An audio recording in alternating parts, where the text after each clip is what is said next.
Sejam bem-vindos ao 7º episódio da segunda temporada do ProLarCast. Eu sou a Gabriela Araújo, diretora de vendas da Prolar Netmóveis. E eu sou a Ana Luísa Araújo, diretora de locação da Prolar Netmóveis.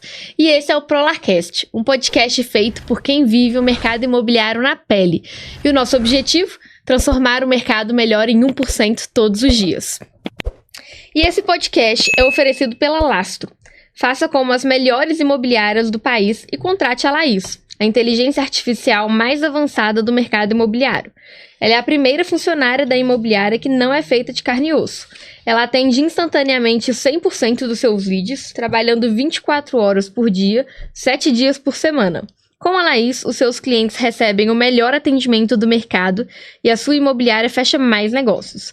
Laís, o que a sua imobiliária precisa e os seus clientes merecem. E também é oferecido pela QH4. Se você é proprietário de imobiliária e quer alavancar suas vendas e aumentar sua presença digital, conheça a QH4 Growth. Eles são especialistas em gestão de tráfego pago e assessoria comercial para grandes imobiliários, ajudando-as a alcançar novos patamares com estratégias personalizadas. Com uma equipe que entende o mercado imobiliário, sabendo exatamente como atrair mais clientes para os seus empreendimentos. QH4 Growth, a assessoria de marketing da Prolar Netmóveis, pode ser a sua também. E hoje temos o prazer em receber Braulio Lara, vereador em Belo Horizonte, reeleito em 2024 com quase 10 mil votos. Empresário do setor imobiliário e proprietário da Solimob Netmóveis. É mestre em ciência da computação, especialista em gestão de custos e professor universitário na UniBH. Começou sua atuação política como voluntário e presidente da Associação do Bairro Buritis, e desde o seu primeiro mandato em 2020, se destacou por uma atuação técnica e combativa, participando de 5 CPIs e propondo leis importantes para a cidade, como a que regulamenta a retirada de fios inutilizados, armamento da Guarda Municipal e a modernização do Código de Edificações. É autor da Lei da Transparência em Obras Públicas e da nova regra do ITBI com base no valor declarado e do programa Novo Adote o Verde. Braulio defende pautas como revitalização urbana, mobilidade, segurança e desenvolvimento econômico e imobiliário para BH. Seja muito bem-vindo ao ProLarCast, Braulio. Obrigado pelo convite, Gabi, Ana, de estar aqui com vocês.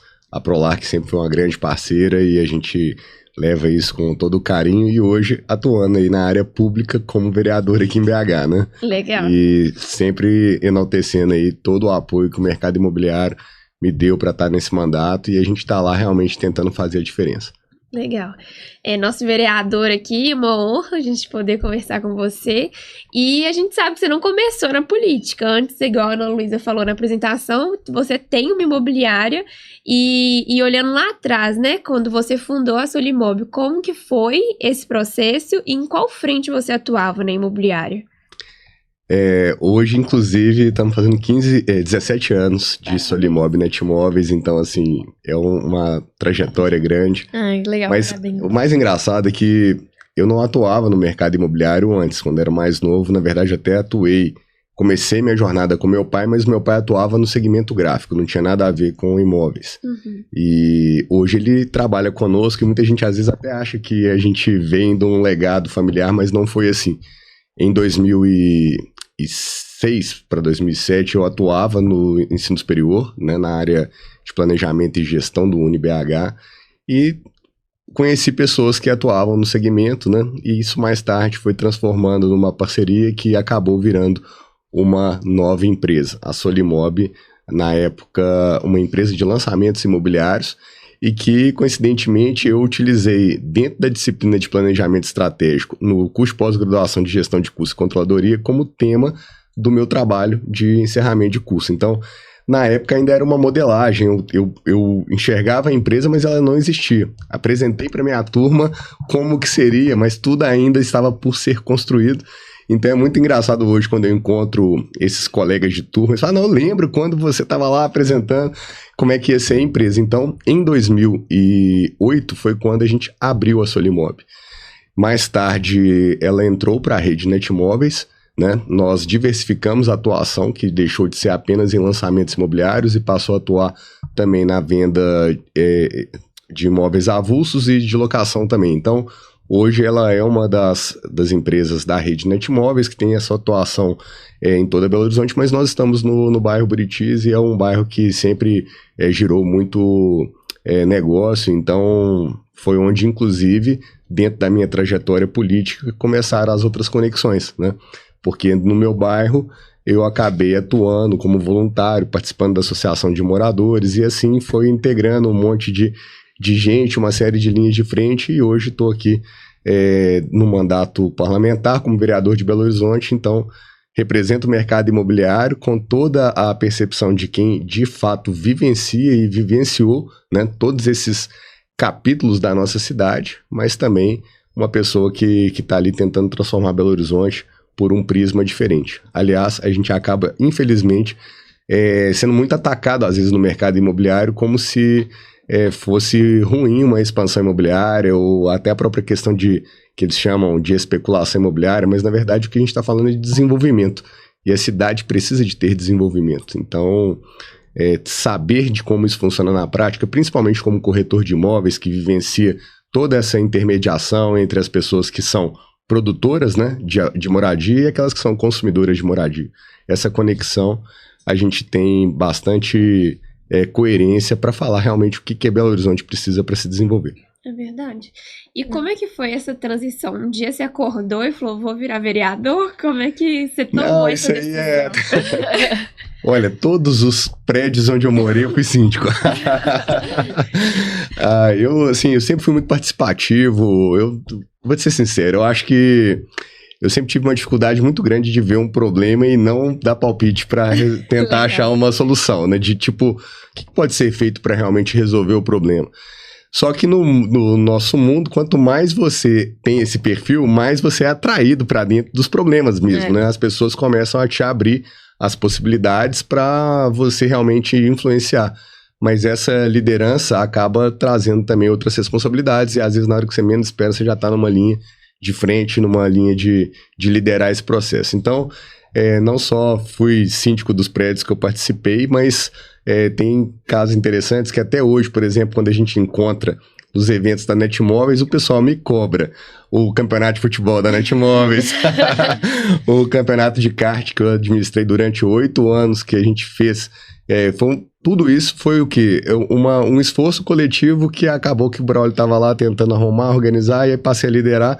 Então essas coisas, mesmo no hobby, no lazer, né, é uma percepção de liderança. Então, eu sempre fui muito assim. E dentro da minha atuação enquanto empresário, enquanto morador do bairro onde eu atuo e moro, onde eu criei minha empresa, né, a fundação nossa já foi ali no bairro Buritis, então nós acompanhamos todo o desenvolvimento, inclusive, né, que é chamado ali de segunda parte do bairro Buritis, né, 2009 para frente. Todos os prédios que acabaram acontecendo ali, de certa forma, a gente teve alguma influência, né? Seja na aproximação de investidores, de construtores, de terrenistas, de pessoas que fizeram realmente o investimento, e hoje a gente olha para o bairro, aquele bairro todo construído, e hoje, inclusive, é o maior bairro de Minas Gerais. O Buritis tem 42 mil habitantes, então é maior do que muita cidade do interior de Minas Gerais. Mas essa história de estar ali na linha de frente, né? Quando eu fui convidado, né? Instigado, a palavra talvez certa seria essa, de ser candidato, a gente vivia no Brasil um momento político onde tinham várias manifestações do Fora Dilma, e numa dessas, meu tio, que é meu padrinho de batismo, inclusive, me instigou e falou: por que vocês são mais novos? Por que vocês não vão? A gente precisa de gente nova na política. E aí eu peguei, puxei o ar e falei: então eu vou. E nesse momento, a primeira atitude pública que eu tomei foi de quê? De participar para valer como voluntário de onde eu atuo, moro e etc, né? Ou seja, a gente tem que saber cuidar primeiro do nosso jardim. Que eu acho que é a mesma história quando você é síndico do prédio, né? Por quê? Porque você mora lá. Você quer morar num lugar que esteja organizado, um lugar que esteja realmente as coisas nos devidos lugares. Então, dentro desse perfil, além de ter essas atuações mais pontuais, né? Eu também me envolvi para valer na melhoria do contexto do meu bairro, né? Então, o que significa isso? De cara, a gente teve, por exemplo, na época, uma força-tarefa para montar uma rede de comerciantes protegidos e a rede de vizinhos protegidos, que era um programa que a Polícia Militar estava impulsionando na época, e assim, a gente conseguiu organizar e setorizar o bairro, fazer tudo funcionar. Então foi um trabalho bem legal como voluntário, e aí você vai, faz reunião, participa, vai na reunião da Polícia Militar, vai nas reuniões com vizinhos, explica para as pessoas de fato qual que é o propósito do projeto, liga para os comerciantes que às vezes nunca tem tempo para ir numa reunião, mas você vai lá e começa no network a aproximar pessoas. Então tudo isso aconteceu e foi gerando de fato um legado. Em 2016 eu participei da primeira vez da eleição, não fui eleito, mas é até engraçado porque assim, a pessoa fala, poxa, você não foi eleito. Em 10 segundos você fica frustrado, mas depois na hora que eu pensei na quantidade de gente que foi lá na urna e me atestou, né? O voto é como se fosse uma procuração que está sendo assinada embaixo, as pessoas falam, eu confio em você.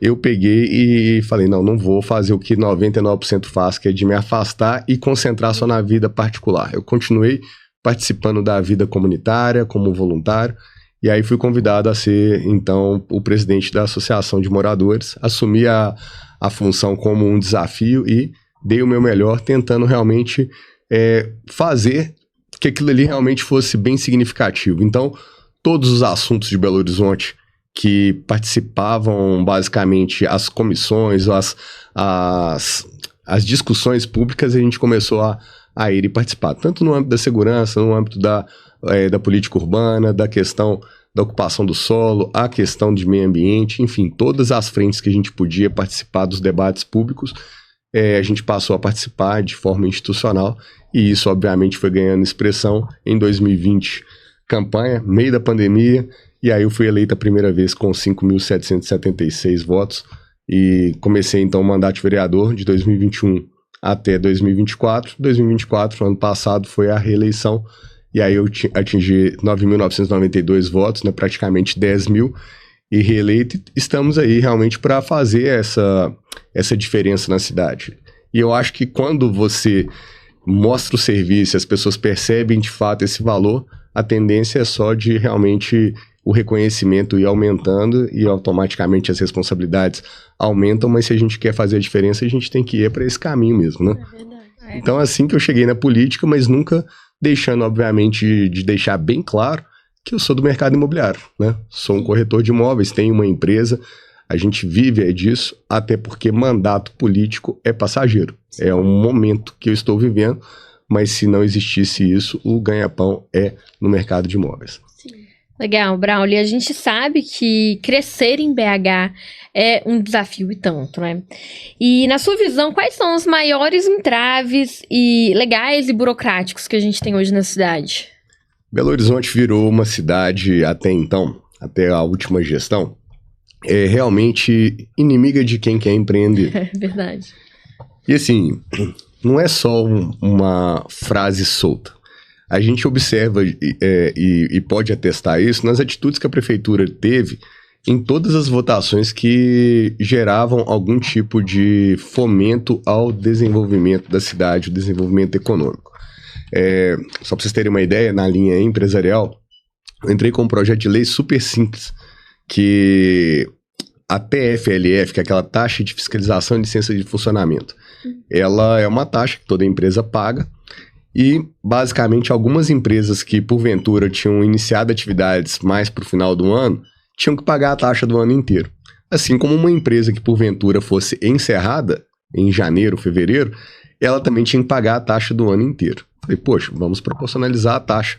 Isso é um pedido que veio, inclusive, de uma comissão de pequena e média indústria da FIENG. Fizemos a proposta, a prefeitura rejeitou. A prefeitura, durante muito tempo, rejeitou a própria lei de liberdade econômica que estava sendo proposta na Câmara. A prefeitura, em vários momentos, deu decisões que era contrário ao empreendedorismo, contrária ao desenvolvimento. E, dentre esse rol, nós temos o fatídico plano diretor da cidade. Porque aí, falando de mercado imobiliário, 2019 foi quando... 2019, perdão, o plano diretor foi aprovado.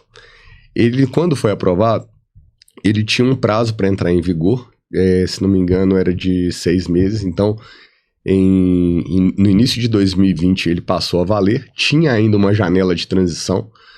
E qual que foi a principal toada do plano diretor, né? Ele reduziu todos os terrenos de Belo Horizonte para um coeficiente de 1,0. E quem quisesse atingir o coeficiente máximo do terreno tinha que comprar da prefeitura a outorga onerosa. Só que do jeito que foi estruturado, o que a prefeitura fez foi tirar a propriedade que existiam dos terrenos das pessoas e cobrar um valor caríssimo de outorga onerosa a tal ponto de inviabilizar os projetos. Então a gente vê direitinho, abrindo um espaço de tempo maior, como que Belo Horizonte funcionou. A gente tinha uma lei, que basicamente é a lei que atravessa o momento da crise no mercado imobiliário. A gente viu em 2014, com a Copa do Mundo, um período onde se jogava muita esperança e muitas empresas, a gente cresceu de fato naquela época, mas a gente cresceu de uma forma onde não houve uma sustentação. A inflação foi muito grande.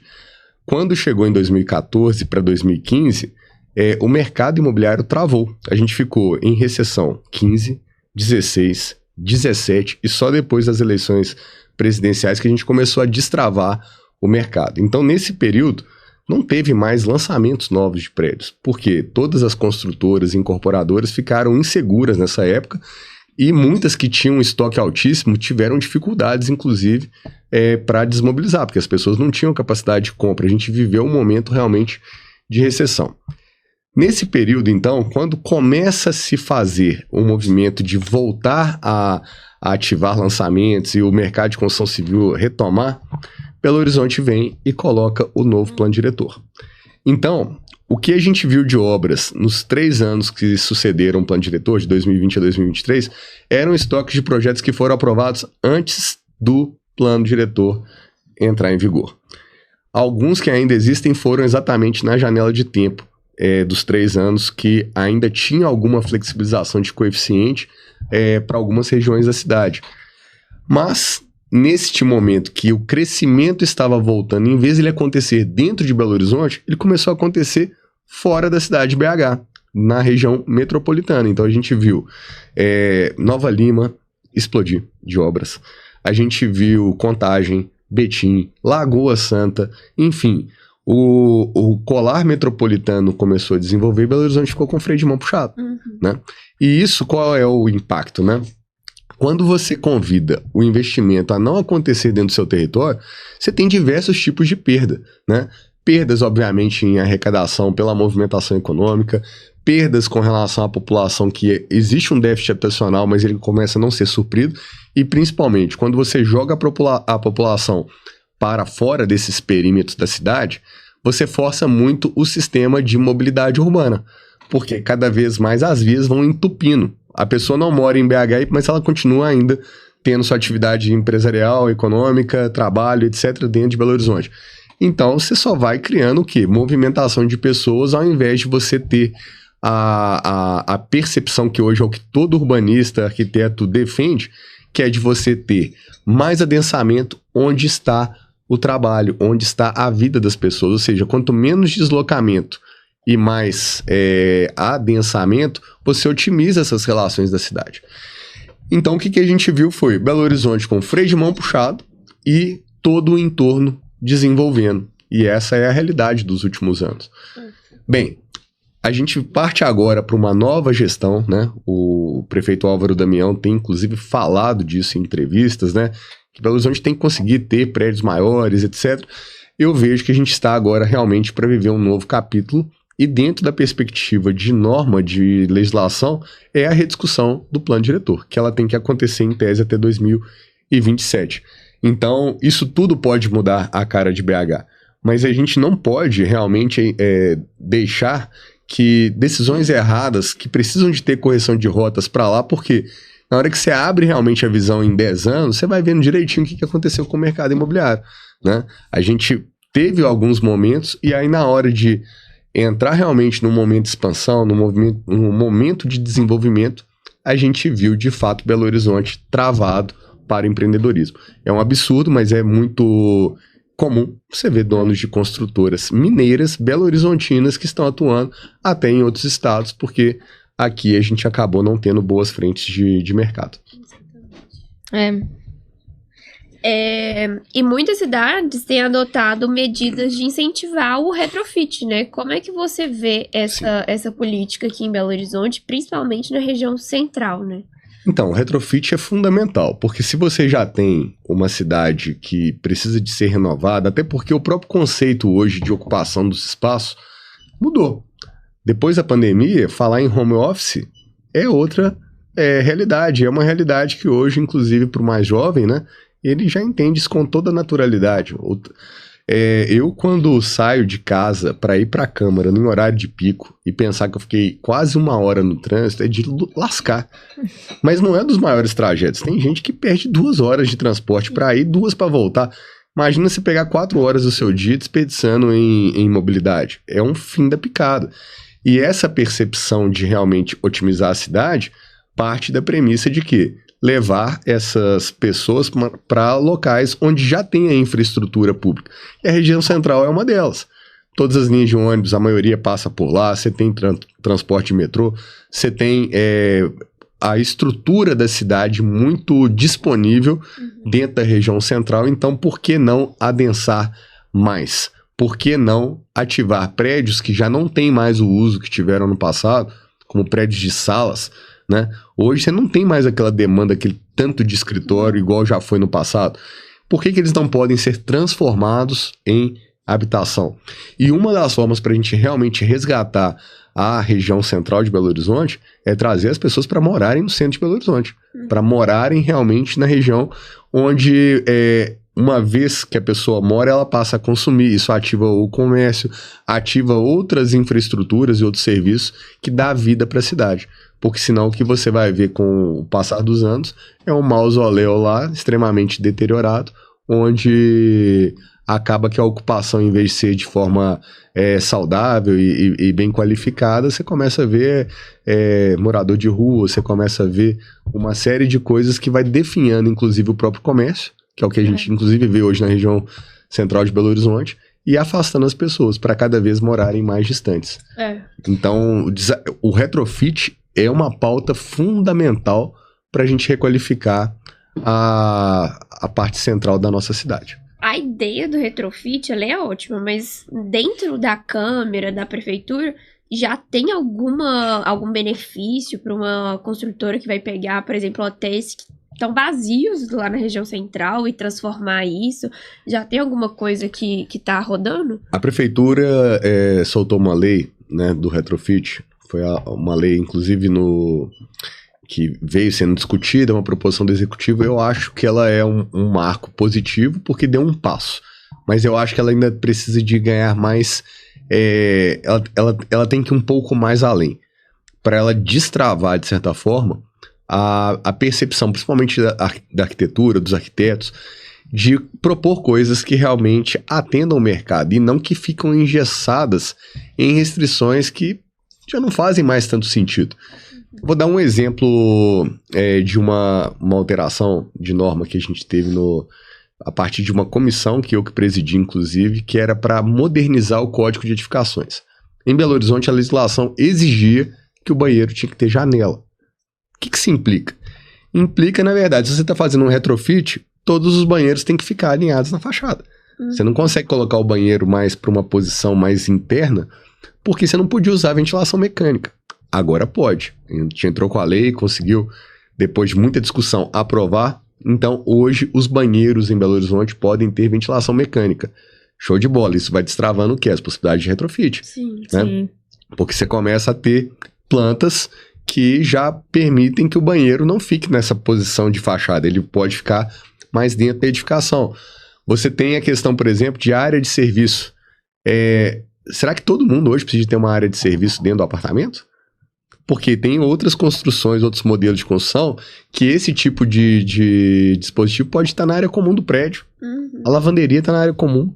Né? O jovem hoje, ele pensa o apartamento, a moradia diferente do que foi no passado. Então, existem algumas restrições que limitam a atuação do próprio arquiteto na proposição de retrofitar um empreendimento. Então, a gente precisa, sim, de destravar alguns conceitos. A questão, por exemplo, de vagas. Pode ter vaga, não pode ter vaga? Você pode ter um prédio sem ter vaga nenhuma? Por que não? Se for uma decisão do empreendedor e para ele faça sentido, por que é o poder público que tem que exigir que tenha X vagas no prédio, né? Hoje a gente tem uma geração mais nova aí que já não quer mais ter carro.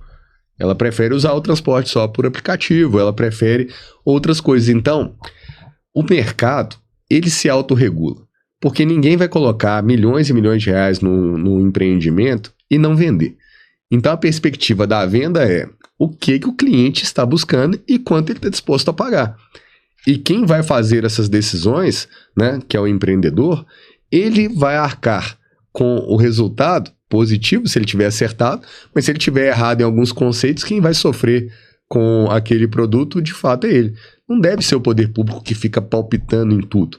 Então, eu acho que a legislação ela precisa de reconhecer que ela precisa de ter menos amarras e liberar mais realmente para que os arquitetos, para que os incorporadores proponham mais soluções para reocupar esses edifícios antigos que hoje já não servem mais um conceito. A gente falou de prédio de salas, né? Que é bem intuitivo de pensar que tem tanto escritório lá que não usa mais. Mas você tem o problema também dos apartamentos muito grandes, né? Você tem uns prédios no centro ali que, assim, apartamento de 200 metros, né? 250 metros.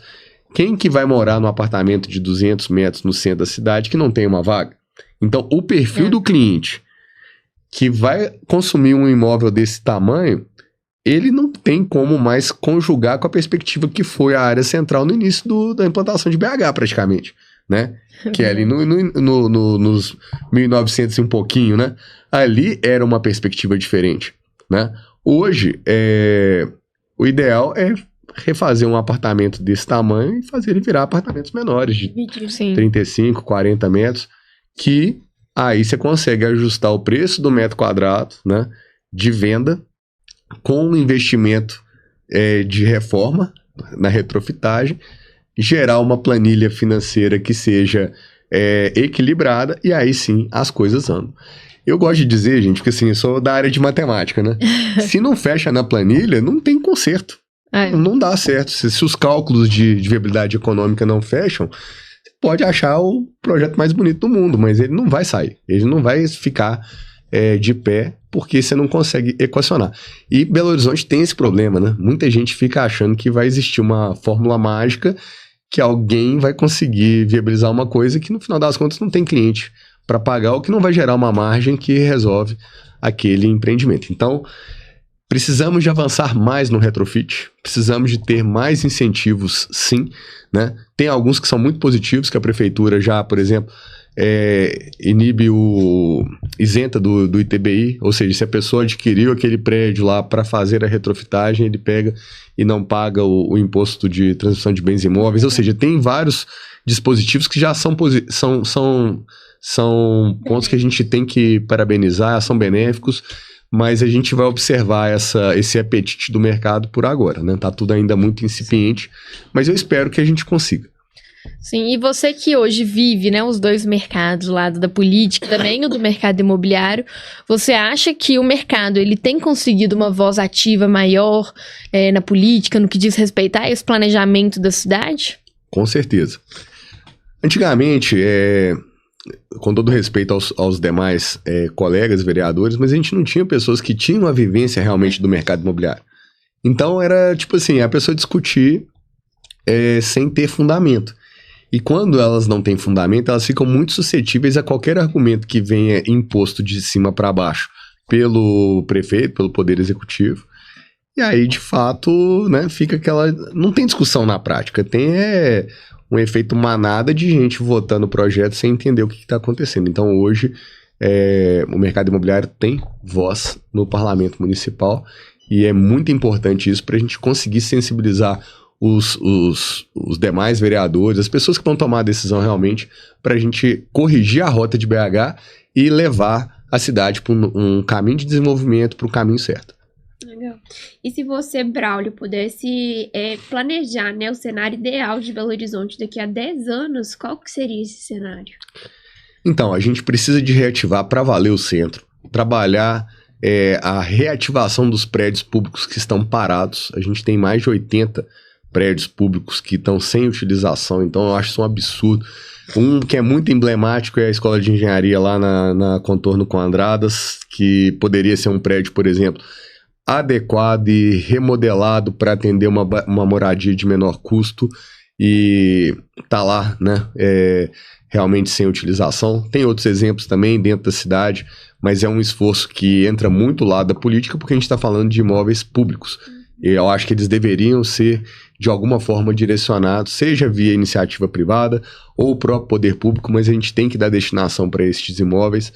Eu entendo que os corredores de transporte da cidade precisam de ser colocados como ponto de adensamento. Então não adianta você ter uma mega estrutura de BRT, por exemplo, na Antônio Carlos, e não ter adensamento nas laterais, né? Porque se você tem um equipamento que deveria realmente jogar pessoas num sistema de transporte mais eficiente, por que você só afasta essas pessoas desses corredores, né? E sem contar no metrô, porque o metrô, a linha 2 vai ser, enfim, implantada. A gente vai ter uma conexão do Barreiro, por exemplo, né, com a linha 1. A linha 1 está sendo reformada, é um mega investimento que está sendo feito pelo governo de Minas, com a União, com recursos que vieram das tragédias, né, das barragens que a gente teve recentemente, em especial a de Brumadinho. Mas o fato é, o metrô de Belo Horizonte vai ser realidade. A gente precisa de otimizar as estruturas residenciais da cidade em torno dessas linhas, onde a gente consegue fazer o transporte de massa. Então, não só lá na ponta, no Barreiro, como em Venda Nova, né? Eu sempre falo o seguinte: por que uma pessoa que está naquela região de Venda Nova vai para o centro de Belo Horizonte por ônibus? Ela tem que ir pelo metrô. Agora, quando a gente fala assim, tem que montar integração tarifária, as pessoas têm que fazer essa intercalação dos modais de transporte, né, sem aumentar o custo para si próprias, mas ao mesmo tempo otimizando a estrutura que a cidade tem. Então, eu penso o seguinte: tem que abrir o mapa da cidade e ir colocando de forma bem consciente o incentivo para que determinadas regiões passem a atrair os investimentos. Bem, quando a gente fala em atrair investimento também, tem um lado que é o seguinte, né? Tem que combinar com os clientes, né? Porque não adianta nada você ter um empreendimento num local onde que está deteriorado, onde está degradado, que não vai vender, ou que vai vender num preço de metro quadrado tão baixo que não vai viabilizar aquele empreendimento. Então, isso que o poder público precisa de tentar equacionar, para não sobrecarregar, por exemplo, um empreendedor em cima de uma outorga onerosa que fica inviável de fechar a planilha, fechar a conta. Ela pode promover políticas de incentivo, por exemplo, da aquisição de créditos de construção, que eu acho que o mais fácil de todo mundo entender é o TDC, né? Que é aquela área que a pessoa consegue comprar dentro do mercado para aumentar o potencial construtivo de um determinado empreendimento. A gente tem esses créditos de construção, né, de potencial construtivo vinculados à produção de moradia popular. Então, onde que a gente quer as moradias populares? O que a gente vai fazer? Os empreendimentos de interesse social, para que eles gerem também crédito para que as construtoras, as incorporadoras levem isso para as áreas onde tem maior demanda. Nós temos na cidade, por exemplo, uma discussão também que eu acho que é muito importante a gente avançar, que é a macro-região da Pampulha. A macro-região da Pampulha tem uma capacidade de adensamento gigantesca, né? Mas será que a gente consegue conjugar, né, o adensamento com a preservação do ambiente? Porque muitas vezes a gente fala em adensamento como se isso fosse um problema, por exemplo, de permeabilidade do solo. Mas você pode garantir grandes terrenos com a permeabilidade altíssima e verticalizar, ter torres altas. Então isso tudo pode gerar uma nova forma de ver BH, e em 10 anos, em 20 anos de trabalho ostensivo, pode ser que a gente realmente veja a cidade sobre outro prisma, com um novo desenho, e não encurralando a cidade só num setor, né? Que é o setor central e o setor da Centro-Sul. E a Pampulha tá virando um problema também, né? Porque a gente tá vendo uma movimentação muito grande das pessoas saindo das casas, e as casas também não estão conseguindo ser vendidas. Existe uma burocratização muito grande ali da região também, né? Então, essa é a discussão que eu acho que a gente tem que encarar. Uma casa num terreno de 2.000 metros, um terreno de... Tem umas maiores, né? De 5.000 metros e tal. Por que não pode ser um prédio? Ah, mas tem a questão do tombamento da Pampulha. Eu sei. Mas até que ponto isso está sendo positivo?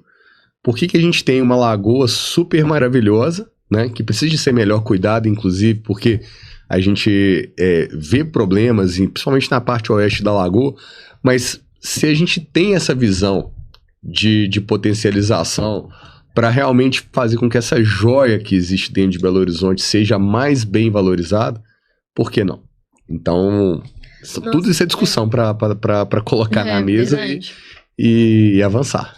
E é muito difícil, né? Porque por mais que a gente sabe que esse é o cenário ideal, você conseguir tirar tudo isso do papel envolve muita coisa ali que não deve ser fácil. Pois é, só que assim, por isso que as decisões de planejamento, elas vão acontecendo e aí o efeito vai dar 10 anos para frente, não é na mesma hora. Tem gente que acha que o bairro Buritis, por exemplo, é um bairro que deu certo. Eu sou desses que acha que deu certo. Mas tem gente que acha que deu errado. Olha que absurdo aquele tanto de prédio. Falei, nossa, olha que ótimo aquele tanto de prédio. Entende? É a mesma coisa. Mas houve um momento da história que houve uma mudança de plano diretor e lá passou a ser uma área de adensamento preferencial. E aí, como os coeficientes eram mais altos do que outros setores da cidade, o mercado de construção civil todo foi para lá.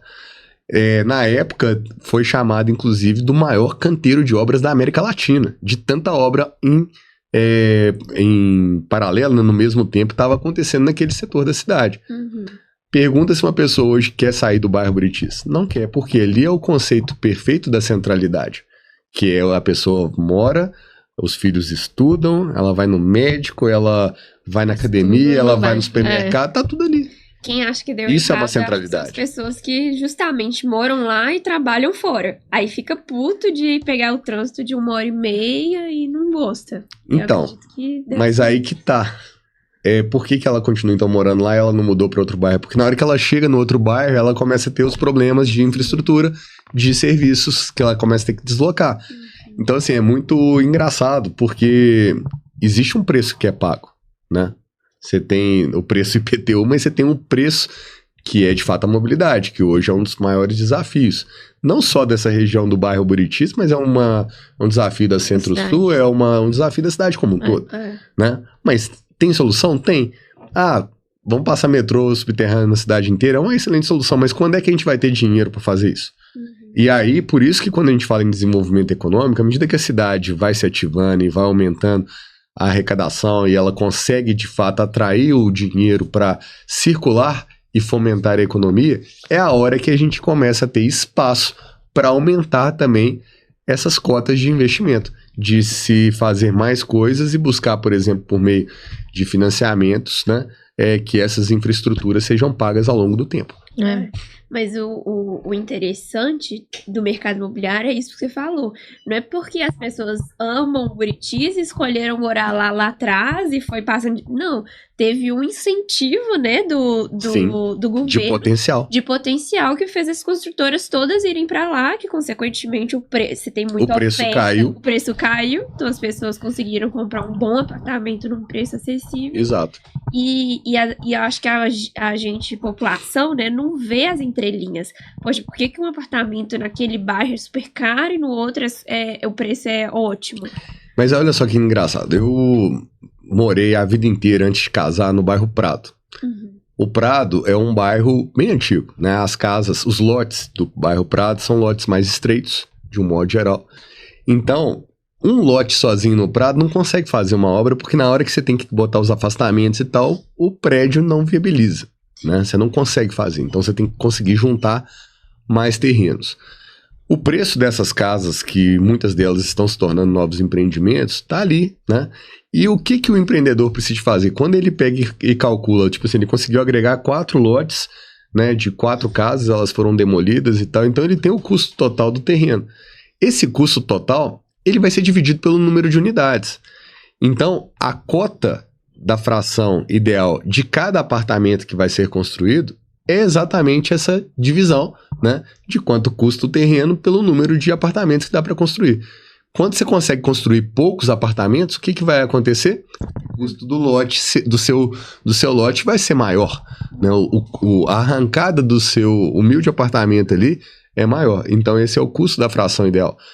Qual que é o jeito de construir mais com frações ideais mais baixas? É de fato dividindo. Então você precisa de soltar o coeficiente para que consiga-se dividir aquele custo do terreno para mais gente. Aí você vai começando a ter que verticalizar, você tem que aumentar o empreendimento, né? Porque se o empreendimento for muito pequenininho, não viabiliza. Fica caro. A gente foi pra Goiânia ano passado, é maravilhoso. Você tem um prédio de 30 andares lá, é normal, prédio residencial. E olha o tanto que o mercado gira, né? A economia gira, tudo gira. Então, acho que esse é um mundo ideal, né? E assim, o bairro Prado é super bem posicionado, tem que verticalizar mesmo. Barro Preto, gente, olha o tanto de galpão que tem na região do Barro Preto. Tem que verticalizar, né? Aí se você atravessar pro outro lado da linha do trem, né? A gente tem ali o Carlos Prates, o bairro, o próprio Caiçara. São bairros que estão muito próximos à estrutura do centro. Lagoinha é colado no centro da cidade. E você não consegue soltar o mercado imobiliário para criar adensamento, né? E automaticamente com o adensamento, você começa a ativar o mercado, o consumo, né? É a loja, é o escritório de apoio, porque as pessoas às vezes vão precisar para um consultório, blá, blá, blá, um monte de coisa. Então você faz a cidade funcionar. Quando você inibe a renovação das construções, você começa a realmente ter problemas de ir revitalizando a cidade. E aí a decisão das grandes incorporadoras sempre é de começar do zero num lote mais barato que cada vez mais está mais distante. Mais distante da cidade. Eu acho que um exemplo muito claro disso também, que a gente vê muito em São Paulo. São Paulo, você olha a cidade, você pensa que não tem mais para onde crescer. E onde você olha, tem uma construção. E onde você olha, tem uma construção. Ali no bairro Moema, por exemplo, o tanto de loja, de casa que tá virando prédio, e prédios, assim, de 20, 30 andares, é absurdo, né? Assim, e o tanto que é incrível. E o tanto que Belo Horizonte tá pra trás, tá atrasada nessa movimentação que a gente tá vendo em todas as grandes cidades do país. Isso que a gente precisa de realmente encarar e avançar. Tendo potencial de construir mais, você consegue dividir mais esses custos e adequar os produtos para uma realidade que a nova geração está trazendo. Legal. E qual o conselho, assim, você dá para quem é do mercado imobiliário e quer entender mais da política e quer até, assim, como é que fala? Participar e ter mais ênfase, assim, engajamento nessas decisões públicas? Olha, esse é o sonho do político, tá? Deixar bem claro que, assim, pra gente é fundamental das pessoas estarem juntas, de engajar, de estar ali dando opiniões, ajudando, principalmente na hora dos embates públicos. Porque o que acontece demais em Belo Horizonte a gente tem uma classe que é muito bem formada, pessoas que têm capacidade, formação para argumentar sobre essas questões, tanto entre os arquitetos, os urbanistas, os corretores de imóveis, os construtores, os engenheiros. Todo mundo percebe, mas na hora da confusão pública dos embates políticos, ninguém aparece. E a turma da esquerda, principalmente, que gosta de fazer muito barulho, acaba parecendo ser mais relevante. Porque essa galera que defende o atraso, eles defendem o atraso com bandeiras do tipo desigualdade social, que o mercado imobiliário é o vilão da história, que quem está querendo empreender, na verdade, é o malvadão. Então, essa pegada é muito chata, é muito ruim, porque isso afasta as pessoas do próprio debate sadio, e por isso é muito importante para a gente de ter, na hora desses enfrentamentos públicos, né, de discussão, de debate, de ter esse apoio das pessoas que cada vez mais, quando conhecem do problema, estão engajadas, dão sustentação para isso. Porque é um negócio super técnico mesmo. Mas ela não é capaz de entender por que não tem um imóvel popular barato para ela poder comprar, né? Foi por causa de uma legislação extremamente difícil de executar. Ela não consegue perceber que quando a gente fala em habitação social, a gente não está falando só do mendigo da rua que precisa de ter um teto, e isso aí de fato é necessário, né? Que é uma questão social. Mas vem cá, onde que a pessoa que vai à rua vai morar?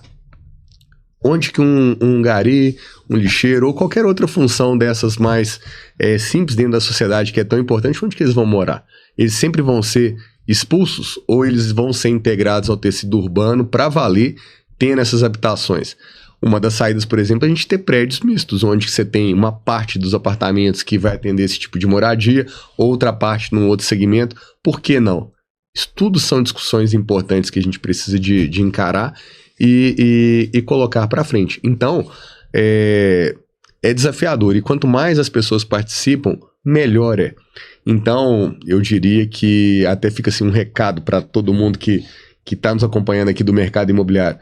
Não deixe de participar, de estar junto, porque essas decisões são decisões que levam frutos para 10 anos pela frente. Não é uma coisa que gera resultado. E o mercado imobiliário precisa de se posicionar. A voz das pessoas que operam o mercado, que compram, que vendem, que constroem, tem que ser ouvidas e a gente está lá para fazer este trabalho de representação. Nós não podemos deixar Belo Horizonte novamente errar numa próxima revisão de legislação urbana de plano diretor.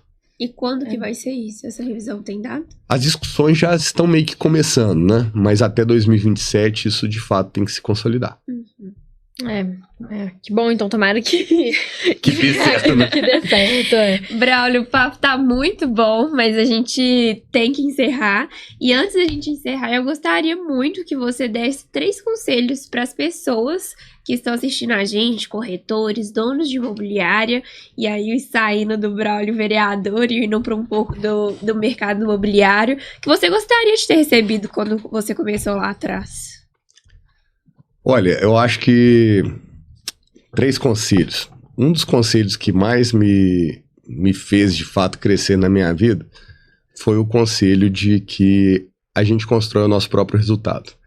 E a vida do corretor de imóveis, ela é assim, né? Você ganha mais se você, de fato, investir mais no seu dia a dia, no seu tempo, na sua performance, e isso te leva a outros patamares. Então, assim, eu sou fã de grandes corretores que eu conheci ao longo dessa vida, que são pessoas que performaram muito, né? Construíram seu patrimônio a partir do próprio trabalho. Então, você ser obcecado em produzir resultados é fundamental para o sucesso da sua jornada, né? Tem até um livro que foi um livro transformador para mim, que é o Pai Rico, Pai Pobre. No dia que eu entendi que eu gostava de produzir resultados e não, sinceramente, ficar apenas fazendo o que eu gostava, né? Eu passei a gostar muito de ser um produtor de bons resultados, e isso me motivou demais na vida. Então esse é um primeiro ponto que vale para qualquer um, em qualquer idade, em qualquer ponto da sua trajetória profissional. O segundo conselho é que a gente tem que estar sempre estudando, renovando as nossas técnicas. A gente tem que acostumar a ser um aprendiz, sempre, né? Lendo livros, assistindo palestras. Hoje a informação é muito fluida na internet. Tudo que você quiser saber já está lá, em algum momento. Mas a gente tem tanta coisa hoje que às vezes falta, de fato, alguém que te oriente o caminho, um tutor. E essa tutoria, ela vem muito nos livros e às vezes pouco nos vídeos. Mas a gente não pode abandonar nenhum nem outro. O importante é nunca parar de estudar. Então esse é um segundo conselho que eu acho importante. Nunca deixe de estudar. E o terceiro ponto que eu acho que, assim, para finalizar esse enlace, né, é sempre acreditar nos seus sonhos. Porque o que você vai fazer, primeiro passou pela sua cabeça, você imaginou, você pensou naquilo, então não deixe de seguir os seus sonhos. Mentalize aquilo que você vai executar, mentalize o que você está buscando, porque aos poucos você consegue orientar as suas ações para seguir os seus sonhos, e os seus sonhos vão te levar à vitória. Então eu acho isso fundamental. Ter atitude, né? Às vezes tirar do papel é importante. Gente, isso parece tão óbvio, né? Mas tanta gente que às vezes se boicota no primeiro ato, que é de imaginar uma coisa positiva. Você tem que, de fato, trazer para sua mente aquilo que você entende como sendo o seu caminho e avançar. Não tem outra saída. E o que eu acho muito legal é que quem acompanha aí todos os nossos episódios do nosso ProlarCast consegue já perceber isso, mas todo episódio a gente pede para os nossos convidados darem essas dicas, esses conselhos. E assim, na grande maioria, todos eles citam esses essas 3 dicas. Então, assim, e todos eles são profissionais de extremo sucesso, com uma carreira e uma trajetória incrível. Então, assim, o segredo do sucesso não precisa inventar a roda, né?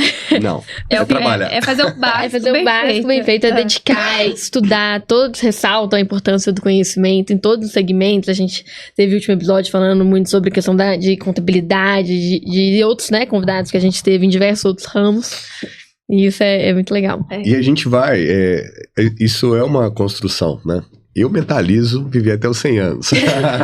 Meu pai fala que vai morrer com 123 de repente.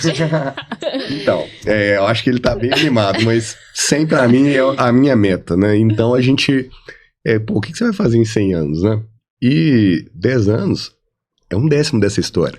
Então, de 10 em 10 anos, se você observar o que você fez, o que você produziu, como que você estruturou, você vai avançando. Então, poxa, quando a gente é mais novo, né? Você tá ali com seus 18, 20 anos, sua cabeça fervilha ideias e possibilidades. Então, enxergue aquele caminho e lute por ele. Você vai conseguir, de fato, transformar.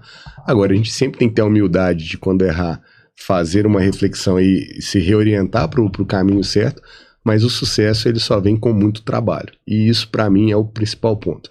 A gente vive uma sociedade hoje que fala muito de direito em cima de mimimi, mas fala de pouco trabalho em cima de assumir as suas próprias responsabilidades. Cada um fazendo a sua parte que a gente vai conseguir chegar lá. Isso daí. É isso aí. Beleza? Muito obrigada, Braulio, pela sua Eu que disponibilidade. agradeço, Ana. Valeu, Gabi. Muito obrigado pelo convite. E se deixar, a gente fica conversando aqui horas. Se você gostou desse podcast, não se esqueça de inscrever no nosso canal, ativar o sininho para que você receba a notificação quando os próximos episódios saírem. Braulio, obrigada pelo seu tempo. Gente, posso fazer um jabazinho no final? Claro. Então tá certo. Gente, aqui ó, depois me segue lá na rede social, Braulio Lara Novo, no Instagram, no X e também no Facebook.